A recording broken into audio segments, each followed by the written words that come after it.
यशोदा, यशोदा रुको। छोड़ दो मुझे, छोड़ दो मुझे। जीजी संभालो, बावली हो गई क्या?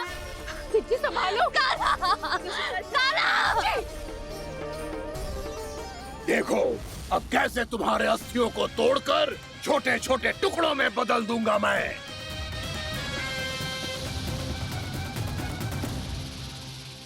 जी आप जाओगी तो आप भी फंस जाओगी। अपने लल्ला के लिए मैं किसी भी संकट का सामना करने के लिए तैयार हूँ। छोड़ो ना यशोदा, हमें कोई और उपाय खोजना पड़ेगा। हाँ, कोई और उपाय? आप देख ना रही मेरा कान्हा किस दशा में है। कान्हा मैया के वश में नहीं है, नहीं तो ये अपने लल्ला के लिए साक्षात काल का भी सामना कर ले। ये तो केवल कालिया नाग है। हे नागराज, आप मेरे प्राण ले लो पर कान्हा को छोड़ दो। ना नागराज, आप मेरे प्राण ले लो, मैं विरोध भी ना करूंगी। ना नागराज, आप मुझे मार दो पर मेरे कान्हा को छोड़ दो। ना ना ना ना नागराज, मेरे प्राण ले लो, हमारे कान्हा से क्या शत्रुता है आपकी? प्रभु के लिए जो प्रेम यशोदा मैया के हृदय में है, वही इन सभी गोपियों के हृदय में भी है।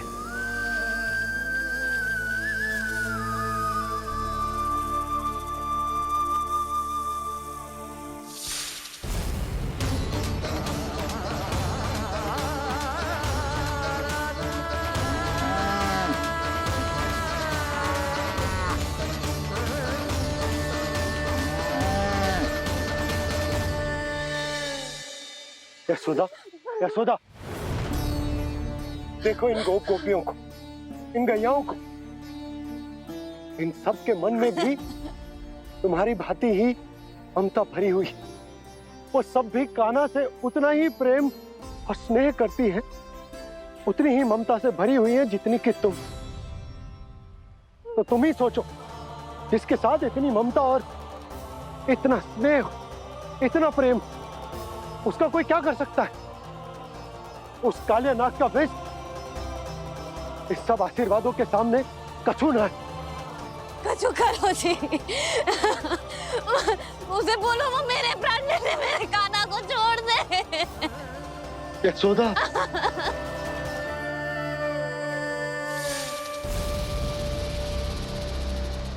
केवल इन्हीं में नहीं देवराज, नाग पत्नियों के हृदय में भी ममता का वही प्रेम उमड़ रहा है। देखिए। मैं आपके हाथ जोड़ती हूँ स्वामी, इस बालक को छोड़ दीजिए। ये अवश्य ही कोई दिव्य आत्मा है स्वामी। हम आपसे विनती करते हैं स्वामी, इस नन्हे बालक को हानि मत पहुंचाइए स्वामी। मेरी पत्नियां मेरे ही शत्रु के लिए विनती कर रही हैं। अब यदि इसके पक्ष में एक शब्द भी कहा तुम सबने, तो मैं इस बालक से पहले तुम सबके प्राण ले लूंगा। हो रहा प्रसन्न नाग कालिया, विजय को निश्चित जान। रोते बिलखते व्याकुल सब, संकट में देख कान्हा के प्राण।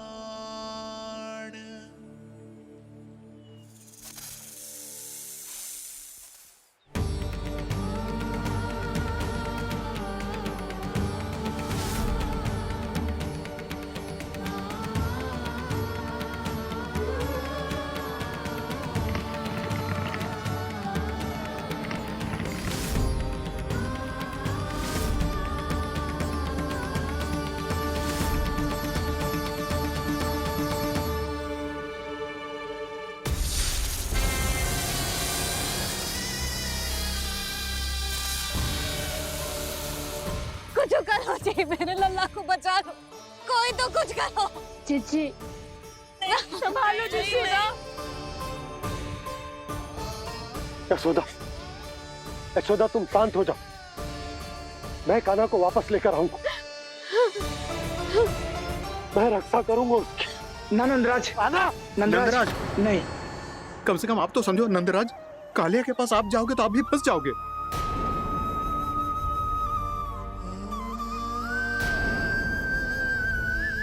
बलराम, तेरा भाई इतनी भीषण संकट में है और तुझे जरा भी दुख ना हो रहा? क्या आप सब अब तक नहीं समझ पाए कि कान्हा सच में कौन है? छोटे बाबा, आप तो उसका सत्य जानते हैं ना?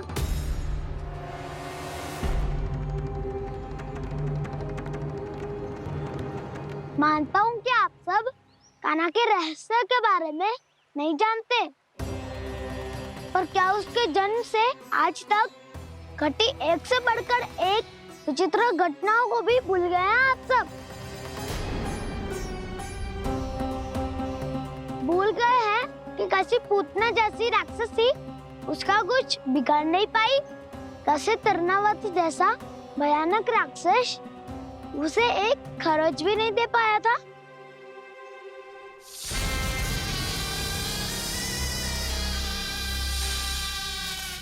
आप सबने अपनी आंखों से देखा था ना, बकासुर से कान्हा की रक्षा करने देवता स्वयं आए थे।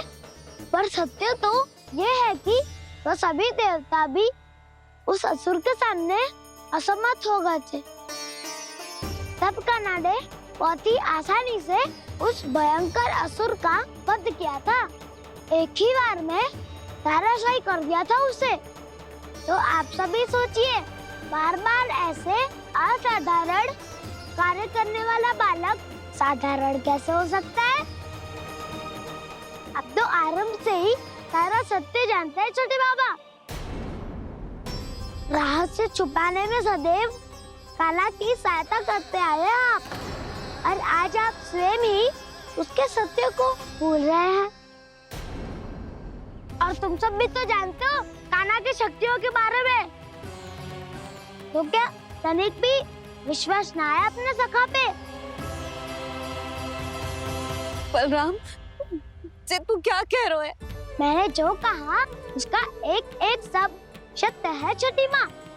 यदि प्रभु की इच्छा हुई तभी कुछ ही क्षणों में सब कुछ अपनी आंखों से स्वयं अनुभव कर लेंगे आप।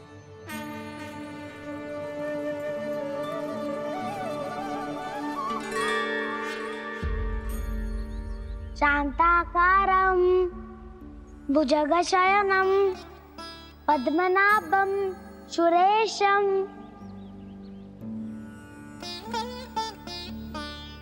विश्वाधारं गगनसदृशं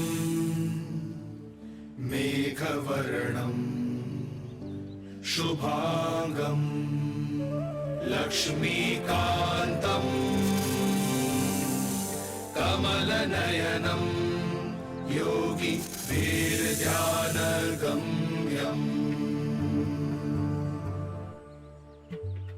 वन्दे विष्णुं भवभयहरं सर्वलोकैकनाथम्।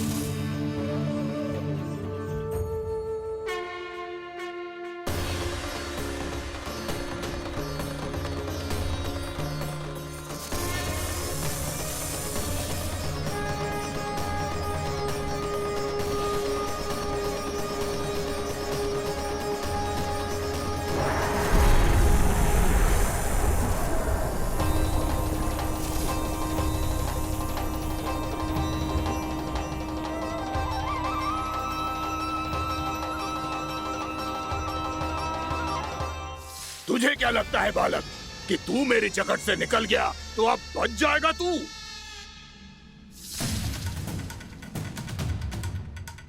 मेरे विष से अपनी प्राण रक्षा करने में सफल रहा, मेरी जकड़ से भी छूट गया, पर मेरे दंश से नहीं बच पाएगा।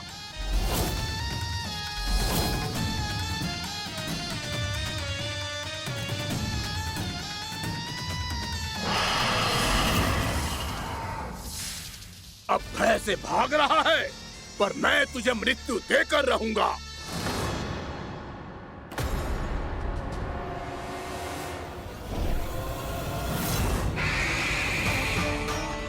कान्हा!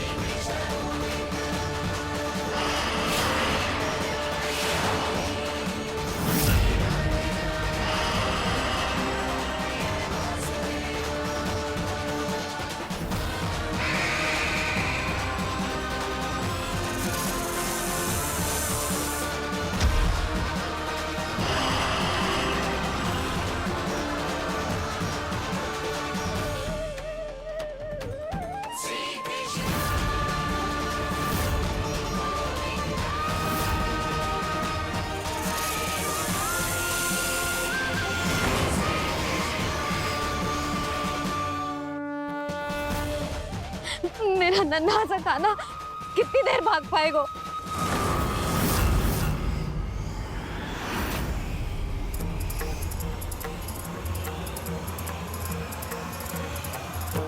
और कितनी प्रतीक्षा करोगे मेरी भक्त कालिया?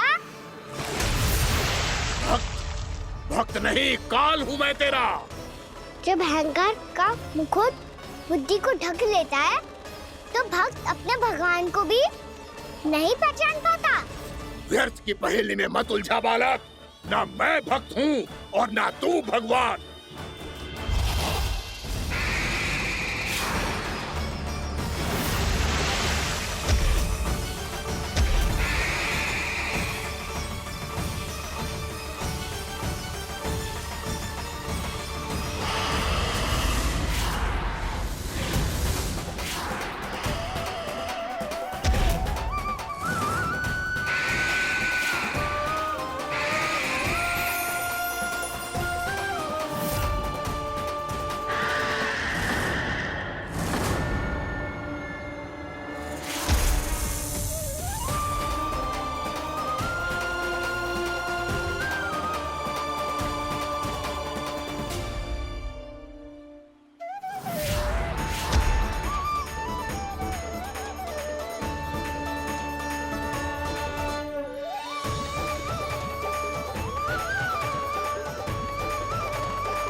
देखो, आप सब जिसके लिए इतने व्याकुल हो रहे थे, उसे छूकर कालिया नाग का हलाहल जैसा विष भी चरणामृत बन गया है और यमुना जी के जल में फैल चुके विष के प्रभाव को भी नष्ट कर रहा है।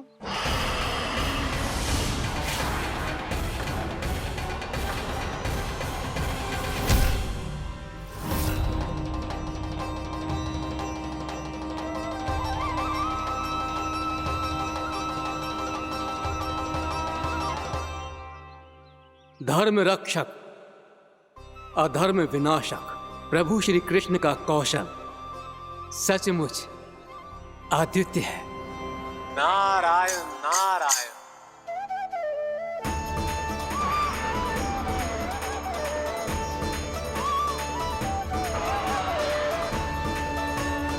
मेरा भार तुम्हारे भीतर के अहंकार का प्रतीक है कालिया।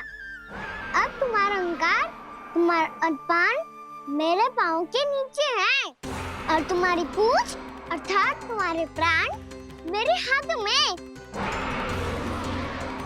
अब तुम क्या करोगे भक्त?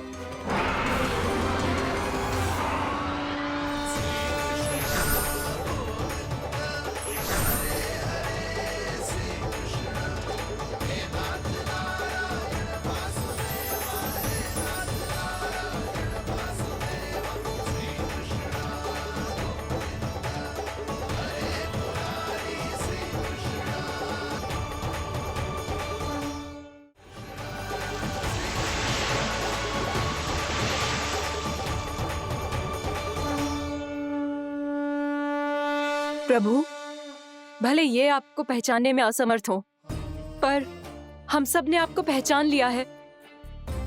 हाँ प्रभु, एक भक्त होने के नाते और एक अर्धांगिनी और माँ होने के नाते मैं आपसे इनके प्राणों की भिक्षा मांगती हूँ। अपनी कृपा दिखाइए और इन्हें क्षमा कर दीजिए। आपके लिए मित्र और शत्रु में कोई अंतर नहीं प्रभु। उसी तरह आपकी कृपा और दंड में भी कोई अंतर नहीं। दोनों दया ही तो हैं। अकारण ही किसी को प्राप्त नहीं होती। हमें विश्वास है कि हमारे पति को मिला ये दंड कोई अभिशाप नहीं है, आपका वरदान है। ये सत्य है प्रभु कि इनसे बहुत से पाप हुए हैं। इनके विष से बहुत सारे जीव जंतु को हानि पहुंची है, पर अब आपके चरण इनके शीश पर पड़ गए हैं। ऐसी कृपा तो बड़े बड़े महान महात्माओं को भी दुर्लभ है, और इन्हें प्राप्त हुआ तो अवश्य ही ये किसी महान पुण्य का ही फल है। हे प्रभु, उन्हीं पुण्य कर्मों की शक्ति का आह्वान कर मैं आपसे विनती करती हूँ, इन्हें प्राणदान दीजिए। मैं अपने इस भक्त को क्षमा अवश्य करूंगा देवियों, यदि ये अपने अहंकार को त्याग कर मुझे पहचान ले तो।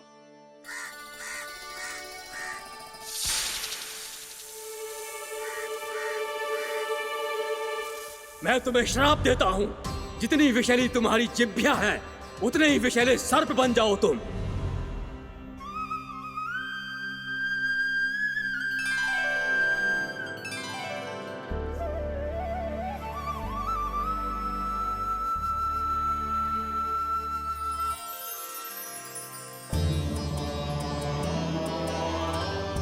नारायण, मुझे क्षमा कीजिए नारायण। मैं तो आपका परम भक्त था, किंतु मैं आपको पहचान नहीं सका। इसका दंड तो मुझे मिलना ही था, किंतु मैं अब प्रायश्चित करना चाहता हूं। इसके लिए यदि आप मेरे प्राण भी ले लेंगे तो भी मुझे कोई दुख नहीं होगा। मैं अपना जीवन, मृत्यु और अपना अस्तित्व सब कुछ आपको समर्पित करता हूं। तुम्हें तुम्हारे क्रोध के कारण श्राप मिला, जिसे विशाल सर्प के रूप में तुम्हारा जन्म हुआ, और सर्प का तो स्वभाव है विष फैलाना। इसीलिए तुम्हें दंड नहीं दूंगा मैं, सिर्फ सभी अपराधों का पश्चाताप कर लिया। इसीलिए मैं तुम्हें क्षमा करता हूँ कालिया।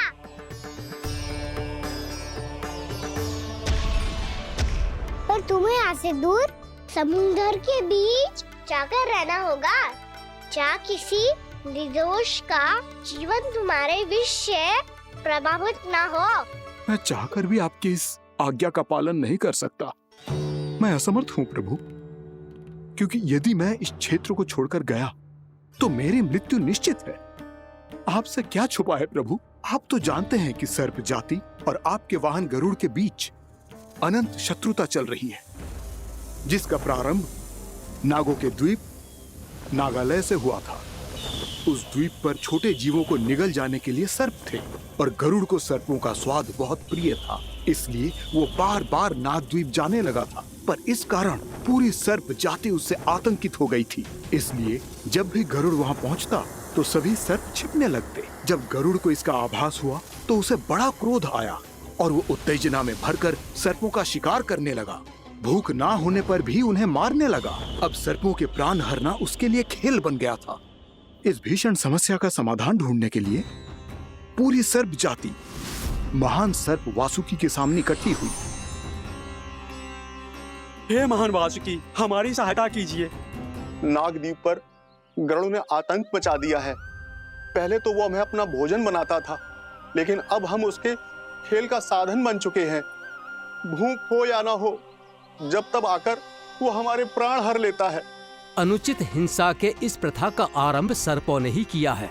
पहले आप सबने पूरे द्वीप पर अधिकार कर लिया, फिर आहार के साथ साथ आनंद के लिए भी आप सभी ने निर्दोष जीवों की हत्या की।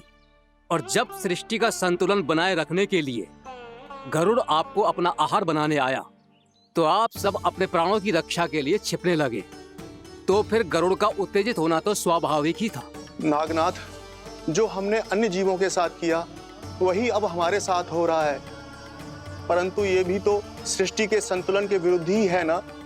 अवश्य है, इसलिए मैं गरुड़ से चर्चा करूंगा। धन्यवाद प्रभु।